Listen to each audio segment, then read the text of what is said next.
She uploaded a story saying, "Some endings are necessary for growth," right after breaking up with me. I didn't react. Months later, she removed it after watching my growth while hers didn't turn out the way she expected. "We need to end this." That's all she said. No warning. No fight that led to it. No slow build-up I could point to later and say, "Yeah, I saw that coming." Just 3 words, sitting in my apartment like a piece of furniture I didn't buy. I looked at Serafina. She looked at me. And neither of us said anything for about 40 seconds. I counted. Not because I was calm, but because I was trying to figure out if this was real or if I was still half asleep from the night before. It was real. I could tell by the way she wasn't sitting close to me. She'd chosen the far end of the couch. That detail hit me harder than the words did. We'd sat on that couch together probably 500 times. She always folded herself into the left corner, right against me. That night, she was practically at the other end. The distance wasn't accidental. She'd measured it. "Okay," I said finally. That was it. No begging. No, "Please don't do this." No, "What did I do wrong?" Just "okay." And something shifted in her expression when I said it. I noticed, but I filed it away and didn't think about it until much later. She left within 20 minutes.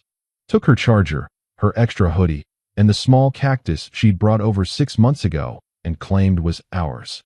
The cactus was hers now, apparently. I didn't argue about the cactus. I sat on that couch after she left and stared at the wall. Not crying. Not angry. Just processing. And then, about 45 minutes later, my phone buzzed. A mutual friend had dropped something into our group chat. Serafina's Instagram story. Posted 11 minutes after she walked out my door. It said, "Some endings are necessary for growth." And there was a little bar chart graphic underneath it. A rising bar chart. With the upward trend arrow. I stared at that screenshot for a long time. A very long time. And I didn't react. Not in the group chat. Not on her story. Not to anyone. I put my phone face down on the coffee table and sat there in the silence. I didn't realize it then, but that moment changed everything. If you enjoy real stories like this, subscribe, because what happened next changed everything for me. Let me be honest about something. Serafina wasn't just a girlfriend to me. She was the first person I'd let fully into my life in a really long time. I'm not someone who opens up easily. Most people who know me would describe me as quiet, self-contained, hard to read. And that's accurate. But with her, I'd made an exception. I told her things I hadn't told people I'd known for years. She knew about the stuff with my dad. She knew about the job I left before this one and why. She knew the version of me that existed before I got my act together. That's not nothing. That's everything. And when she left, she took all of that with her. Not just the relationship. The trust I'd extended. The version of myself I'd let her see. Something about that felt irreversible. Not in a dramatic way. In a quiet, structural way. Like a wall you spend years building, and then someone walks through it, and then the wall is just gone. You can rebuild, but it's never the same wall. The thing I didn't know that night, the thing I had no way of knowing, was that the story she posted wasn't just a breakup caption. It was a message, directed at me, designed for me to see. And the fact that I didn't respond was the first thing I did right in a long time. But we'll get there. I was 24. She was 23. We'd been together for almost 2 years, 22 months to be exact. We met through a mutual circle at an event in Brooklyn. She was funny, sharp, had a way of saying things that made you think she'd been saving them up for the right moment. I liked that about her immediately. We were serious within 3 months. Living in each other's spaces by month 7. I'm not going to give you the whole history right now. What matters is that this wasn't casual. This was real, built, invested. Which is exactly why what she did hurt the way it did. The story stayed up for 24 hours. That's how Instagram works. But in that 24 hours, 3 people texted me about it. Bramwell, who'd been my closest friend since college, sent me a voice note. "Bro, did you see what she posted? You good?" I replied with a thumbs up. That was my entire response. He called me immediately. "A thumbs up? Seriously? I'm fine." "You don't sound fine." "I sound like someone who's tired, Bram." "I'm fine." He stayed on the line anyway, talking about something else entirely for about 20 minutes. Just to keep me company without making it weird. That's a good friend.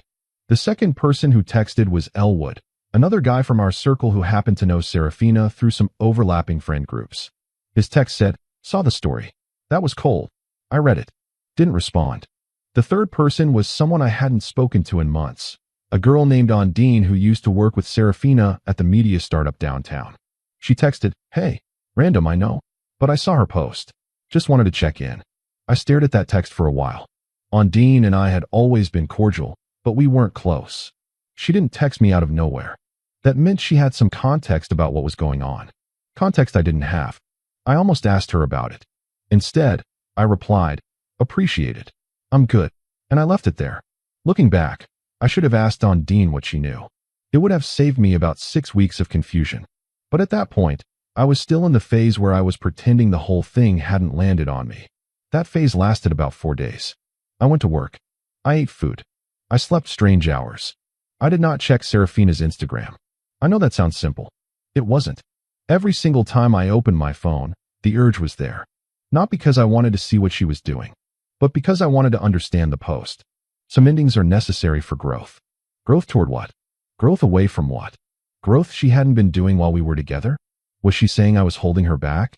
Was she saying this was her decision and I should understand it as a positive? Was the bar chart meant to be her future, or was it some kind of dig at me? I turned that caption over in my head more times than I'd like to admit. On the 4th day, Bramwell came over with food and refused to leave until I talked. "She posted that story within an hour of leaving your place," he said. "I know. That's not a breakup caption. That's a statement." "I know, Bram. So what are you going to do?" I looked at him. "Nothing." He blinked. "Nothing. Nothing." He sat back and studied me. I could tell he was trying to figure out if I was broken or if I was serious. "That might actually be the right move," he said finally. "I know." And that was it. The plan, if you could even call it that, was to do absolutely nothing. No response. No reaction. No subposts. No reaching out to mutual friends for information. Nothing. Just silence. And growth. Real growth. Not a bar chart on a story. Actual, structural, real-life improvement. I found out later, months later, what Serafina expected when she posted that story. She expected me to respond. Not necessarily publicly, but she expected a text. A call. Some version of what does this mean, or was that about me, or can we talk? She expected me to crack within 72 hours. I know this because Ondine eventually told me. But at the time, I didn't know any of that. I just knew that reacting felt wrong. It felt like giving her exactly what she wanted without even understanding what she wanted it for. So I didn't. And those first few weeks were genuinely hard. Not because I was playing a game, but because I was genuinely in pain and trying to do something useful with it instead of just sitting inside it. There's a difference between suppressing grief and redirecting it. I was trying to redirect it. Some days I succeeded. Some days I sat in my car in the parking garage after work for 40 minutes because I didn't feel like going upstairs to an apartment that still smelled faintly like her perfume. I eventually bought a new candle. Small thing. Helped more than I expected. At the end of the first month, I did 3 things that changed the trajectory of everything. First, I took on a project at work that I'd been avoiding because it was high visibility and I was scared of the exposure. Bramwell had been telling me for months to stop playing it safe professionally. He was right. I stopped playing it safe. Second, I started training again. Not obsessively. Not for revenge body reasons, though I'll be honest, that was in the back of my head somewhere. But because I needed something physical to pour the energy into. I went back to the gym I'd been to years ago before I got lazy about it. Found a structure, found a routine, stuck to it. Third, I cut my social media presence down to almost zero. No posting, no stories, no activity, complete silence on every platform. I didn't announce it. I didn't make a thing of it. I just stopped. And something interesting happened. People noticed. Not in a dramatic way. But Bramwell mentioned it. Elwood texted once asking if I was okay because I'd gone quiet. And at some point, I don't know exactly when, Serafina started checking my profile. I didn't know that yet. But I would find out. Here's where I need to give you some background I didn't have at the time. Serafina had, apparently, been building up to this breakup for a while. And I mean building it up like a production. She told several people, including Ondine, that she felt limited in our relationship. Not by me, specifically, but by the stability of it. She wanted something she described as expansive. She wanted to be in a relationship that pushed her toward more. And she decided, somewhere along the way, that our relationship wasn't doing that. Which, looking back, I understand. But here's the part that stings. She had also told people she expected that after the breakup, she was going to see significant personal and professional growth. She had a plan, a literal plan. She'd been talking to a career coach. She'd been looking at moving into a more senior creative role.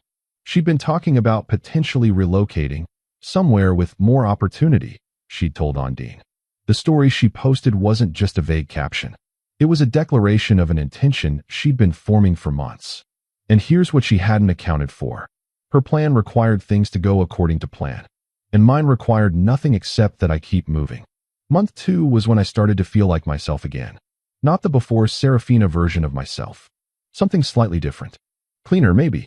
The project at work had started gaining traction. I'd taken on more responsibility than I'd planned and somehow delivered better results because of it. My manager, Torrance, pulled me into a one-on-one and said something I wasn't expecting. I don't know what changed, but whatever you're doing, keep doing it. I just nodded. What changed was that I had nothing else to protect. When your personal life is intact and comfortable, there's this unconscious safety net. This quiet sense that if work falls apart, at least you have the other thing. I didn't have the other thing anymore. So work became the thing. And it showed. Meanwhile, I started running on weekend mornings. Just around the neighborhood at first. Then further. I'm not a natural runner. I'm slow, I hate the first mile, and I look uncoordinated doing it. But there's something about consistent, uncomfortable movement that does something to your internal state. It recalibrates you. I can't explain it better than that. By the end of month 2, I was sleeping better, eating on a real schedule. My apartment was cleaner than it had been in 2 years. I'd repainted the wall in the living room, which sounds random, but it mattered. New color, new wall, different apartment, somehow. And still, not one post, not one story. Complete silence on social media. It was Bramwell who told me first. We were getting food on a Tuesday evening, sitting at a table near the window. He was on his phone, scrolling. And then he looked up at me with this specific expression. The expression he makes when he has information he doesn't know how to deliver. What? I said. Nothing. Bram. He put his phone down. She's been viewing your LinkedIn. I paused. How do you know that?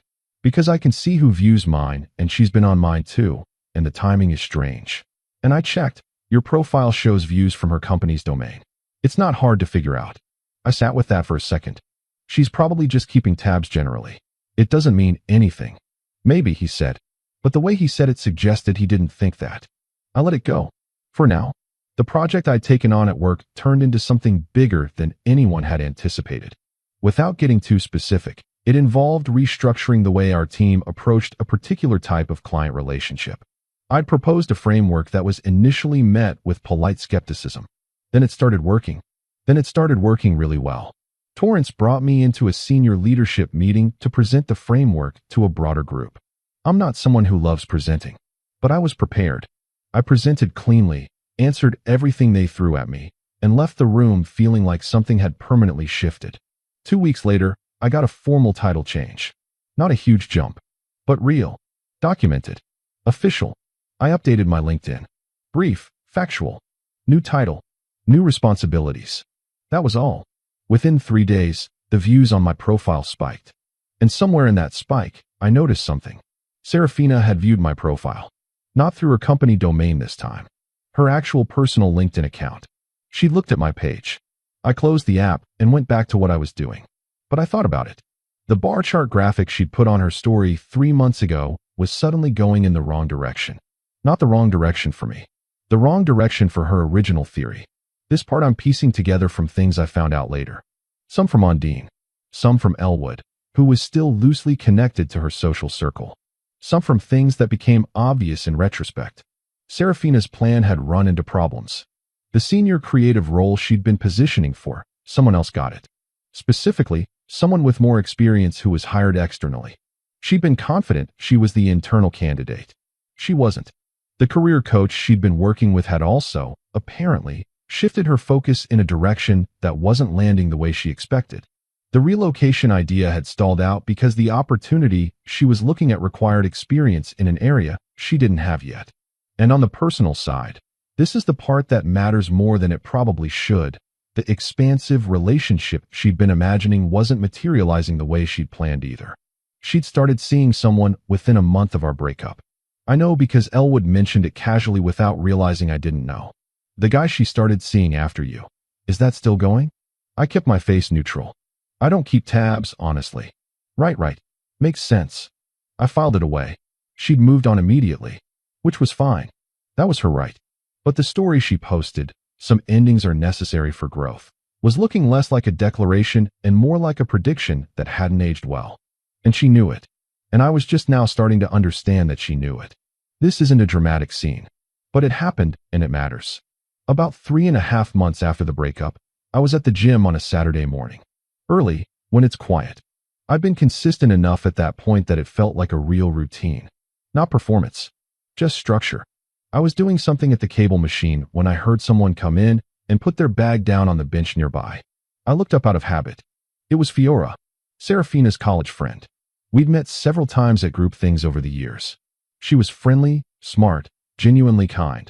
Not someone who played games or got involved in drama. She saw me at the same time I saw her. Neither of us looked away fast enough to pretend we hadn't noticed. "Hey," she said. "Hey, how are you?" There's a version of this interaction where it becomes weird and loaded. She didn't let it become that. "Good," I said. "Actually good." She nodded. And I could tell by the way she nodded, just slightly more deliberate than necessary, that she'd heard things. That she knew some version of events. That she maybe even had opinions about those events. But she kept it clean. We exchanged a few more sentences about nothing. She went to the other side of the gym. I went back to what I was doing. But for some reason, seeing Fiora triggered something. Not about Serafina directly. About how much time had passed. About how different I felt. For months ago, I was sitting on my couch trying to figure out if the word "okay" had been the right response to a breakup. Now I was in a gym at 7 a.m. on a Saturday because I wanted to be. The shift was quiet, but it was real. She texted me. I want to be clear about how unexpected this was. We had zero communication since the night she left. Not one message. Not a like on an old photo. Nothing. And then, on a Thursday afternoon in month 4, my phone buzzed. Her name on my screen. I stared at it for a moment before I opened it. The text said, "Hey, random, I know. How are you?" That was it. I read it twice. Put my phone down. Picked it up again. Read it a third time.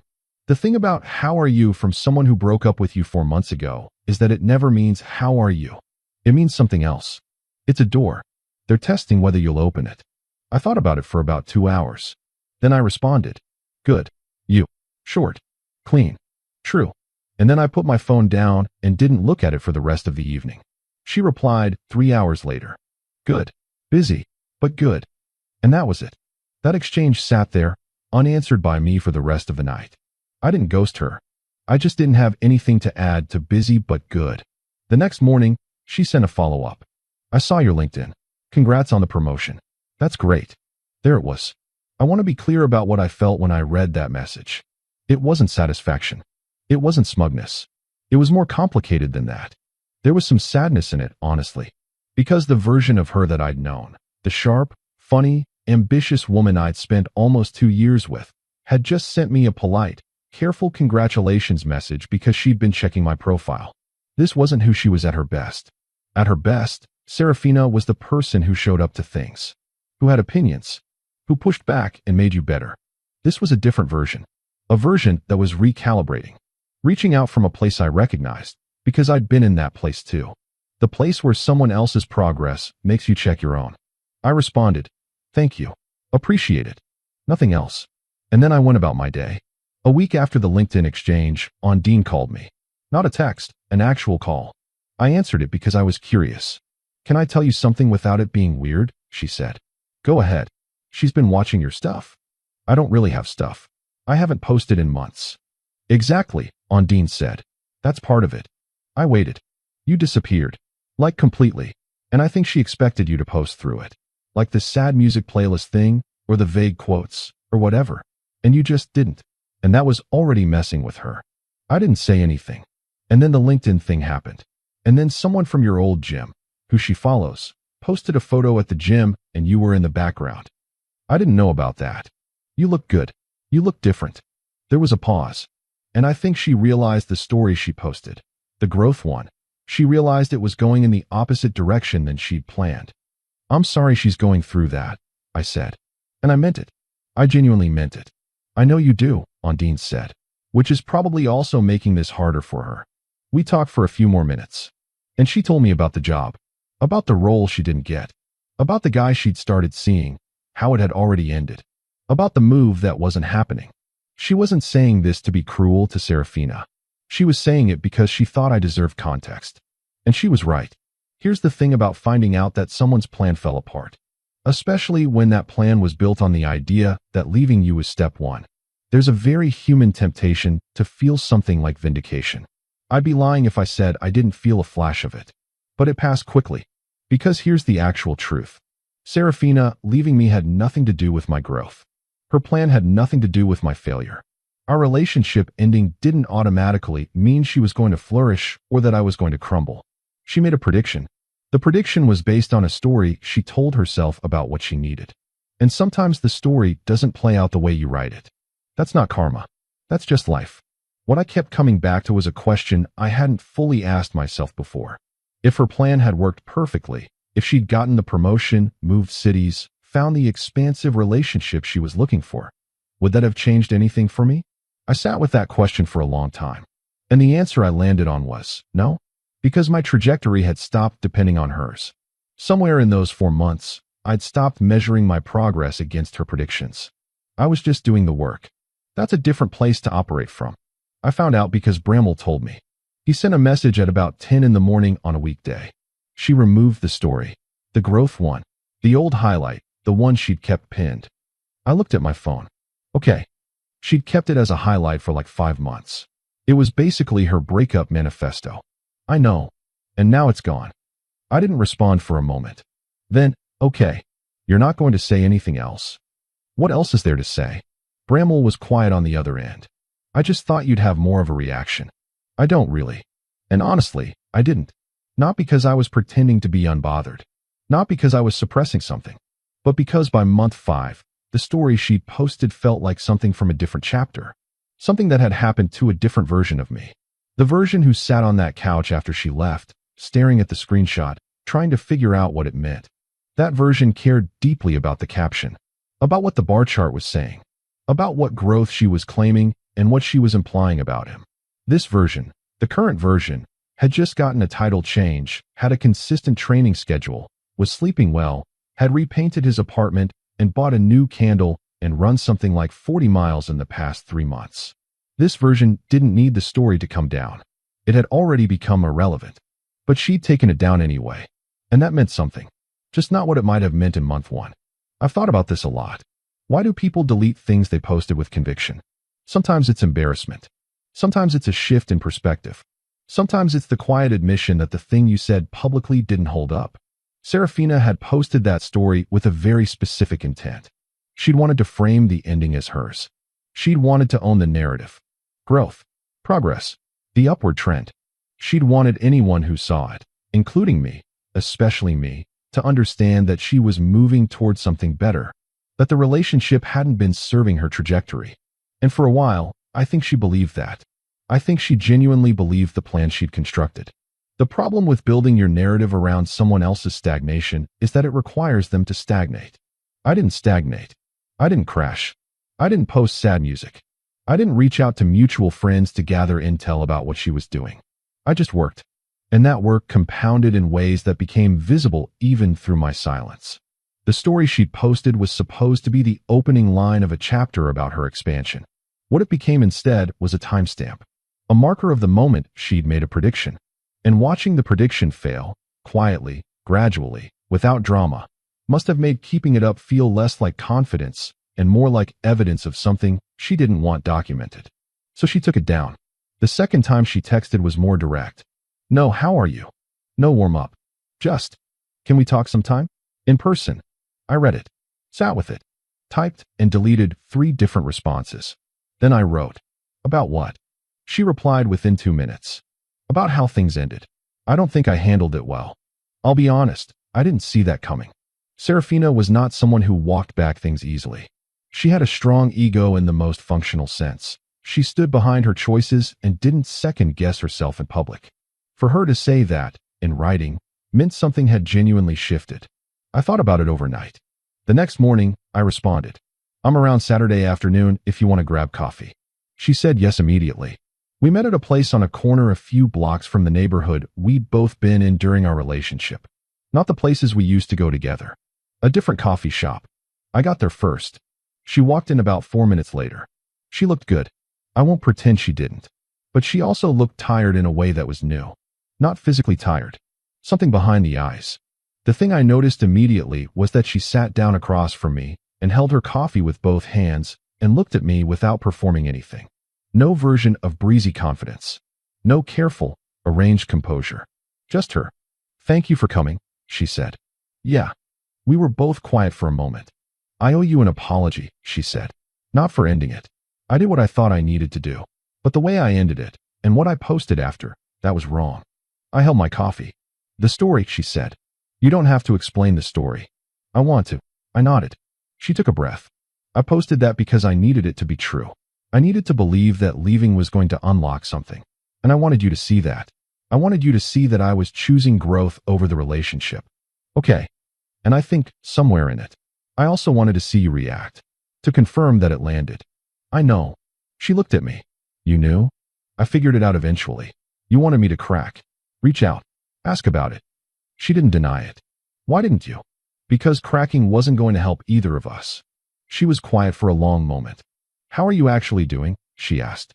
"Good," I said. Genuinely. "I can see that." Another pause. "I'm not where I thought I'd be," she said, and the way she said it was without self-pity. Just a statement. A fact she was putting on the table. "I'm sorry," I said. "You don't have to say that." "I know. I mean it anyway." She nodded. We drank our coffee. We talked for almost an hour. Not about getting back together. Not about what went wrong in the relationship. Just about where we each were. What we were working on. Where things were heading. It was almost like talking to someone you used to know very well, and being surprised to find that the conversation still fits, even after everything has changed. I told Bramwell about the coffee. He was quiet for a second. "So what does that mean? Are you too?" "No," I said. "It wasn't that kind of conversation." "Then what was it?" I thought about how to explain it. It was closure, I think. For both of us. But you got closure without the conversation. You were doing fine. "I know." "So she needed the conversation more than you did." "Probably." He sat with that. "Does that bother you?" I thought about it honestly. "No. I'm not angry at her. I was for a while. But it passed. Because your life improved. Partly. But also because I eventually understood her better than I did when we were together." Bramwell looked at me with that expression again. The one that means he has thoughts he's figuring out how to word. "She posted that thing thinking it would define the story," he said. "And then it just became a record of a prediction that didn't happen." "Yeah. And removing it didn't change anything. It just meant she stopped looking at it herself." "Exactly. Here's the thing I didn't fully see until very late. Serafina and I had been happy. Really genuinely happy. For probably the first year of our relationship. But somewhere in the second year, she started feeling a gap between where she was and where she wanted to be. And instead of identifying that gap as something internal, something she needed to work on independently of us, she mapped it onto the relationship. She told herself we were the problem. That the stability, the comfort, the known quantity of us was what was dulling her edge. I understood that logic. I even sympathized with it. Because I'd done something similar years before, blamed an external circumstance for an internal restlessness. The difference is that when you mistake an internal issue for an external one, you can change the external thing and the internal issue follows you. She left the relationship looking for expansion. The expansion didn't show up the way she'd planned. Because the work was always internal. The career stuff, the relationship stuff that didn't work out, none of it was because she was in our relationship. It was because she hadn't done the internal work that the changes required. And I think, by the time we had coffee, she was starting to see that. Not fully, but the edges of it. I'm not going to turn this into a highlight reel. But here's what month 7 looked like. I was waking up before my alarm most mornings. That sounds small. It isn't. When you're in a bad internal state, the alarm is an enemy. When you've built something to wake up for, you're already ahead of it. The work project had developed into something ongoing. Torrance had looped me into a broader initiative that had visibility across multiple departments. My name was on things. Real things. Not just effort. Outcomes. I had started doing something on the weekends that I hadn't done in years, going to things alone. Shows. Exhibits. Walks in parts of the city I didn't know. Not to perform independence. Because I actually wanted to. I'd reconnected with a few people I'd let drift during the relationship. Not dramatically. Just picked up threads. Sent a message. Had a meal. The quiet kind of rebuilding that doesn't look like much but compounds slowly. And I had posted. Once. A single photo on Instagram. Just me at a spot I'd run to on a Saturday morning. No caption. Just the image. Within an hour, it had more engagement than anything I'd posted in the last 2 years. Which told me something about what presence looks like after absence. But more than the engagement, I posted because I felt like it. Not to signal anything. Not to anyone. Just because it was a good morning and I was in it. I want to say something about the word growth. Because Serafina put it on a story with a bar chart. And it got a lot of attention. And it implied a very specific kind of thing. The upward trend. The trajectory. The before and after. But real growth doesn't look like a bar chart. Real growth looks like waking up slightly less behind yourself than you were last month. It looks like making a decision you previously would have avoided, and not making it perfectly, but making it. It looks like sitting in your car in a parking garage for 40 minutes one night, and then 2 weeks later, not needing to do that anymore. It looks like a repainted wall, a new candle, a single photo posted because you felt like it. It doesn't announce itself. It doesn't caption itself. It doesn't need a graphic. And the people who are actually doing it are usually the quietest ones in the room. Because they're busy. A few weeks after the coffee, Serafina sent me one more message. It said, I took down that story a while ago. I don't know if you noticed. I just wanted you to know I'm sorry for posting it. It wasn't fair. I read it. I thought about all the ways I could respond. I could say it was fine. I could say I'd already moved on. I could say I'd noticed. I could say nothing. In the end, I wrote, I appreciate you saying that. Take care of yourself. And I meant both sentences. I genuinely appreciated it. And I genuinely hoped she'd take care of herself. She replied with a single heart emoji. And that was the last thing we said. A few months after everything settled, I ran into Elwood on a Thursday evening. We grabbed drinks briefly. We talked about a lot of things. And at some point he said something that stuck with me. You know what the wild part of that whole situation is? What? She posted that story thinking she was the one with the growth arc. And you just had one. Without posting about it. I didn't say anything. Like the story she wrote for herself, yours happened. Just quietly. And hers was the one that stalled. It's not a competition, I said. I know. I'm not saying it like that. I just think it's interesting. He took a sip of his drink. Silence is underrated, he said. Yeah, I said. Most people don't know how to use it. No, I said. But you did. I'm not going to give you a triumphant ending. Life doesn't work that way. I'm doing well. Genuinely. The work is going the way I want it to go. The physical stuff has become a real part of how I operate. My apartment looks like an adult lives in it. I talk to Bramwell most weeks. I've met new people. Some of them interesting. One of them particularly interesting. But that's a different story for a different time. What I can tell you is that the guy who sat on that couch staring at the screenshot, trying to decode a bar chart caption, he isn't who I am anymore. Not because I overcame something dramatic.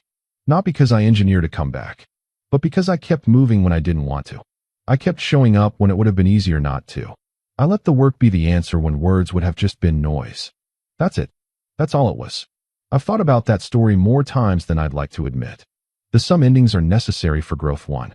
And I've come to understand something about it that I didn't understand at the time. She wasn't wrong. Some endings are necessary for growth. She just didn't know who was going to grow. She assumed it was going to be her. She posted the caption with herself as the protagonist. And the bar chart was her future. But the ending was necessary for both of us. It just played out differently. Her growth is still coming. I believe that. She's sharp and she's capable, and eventually she'll do the internal work and the external plan will start to actually stick. But she had to remove the bar chart first. She had to let the prediction go before she could start doing the real work. The story came down. And maybe that was its own kind of growth. The quiet kind. The kind without a graphic. She posted a caption designed to define the ending. I responded with silence designed to redefine everything. She had the bar chart. I had the actual work. She had the announcement. And when she finally removed it, quietly, without explanation, after watching from a distance, that silence said more than the original post ever did. Not every story that gets deleted was wrong when it was written. Sometimes it just couldn't survive contact with what actually happened. Some things are louder when they're taken down.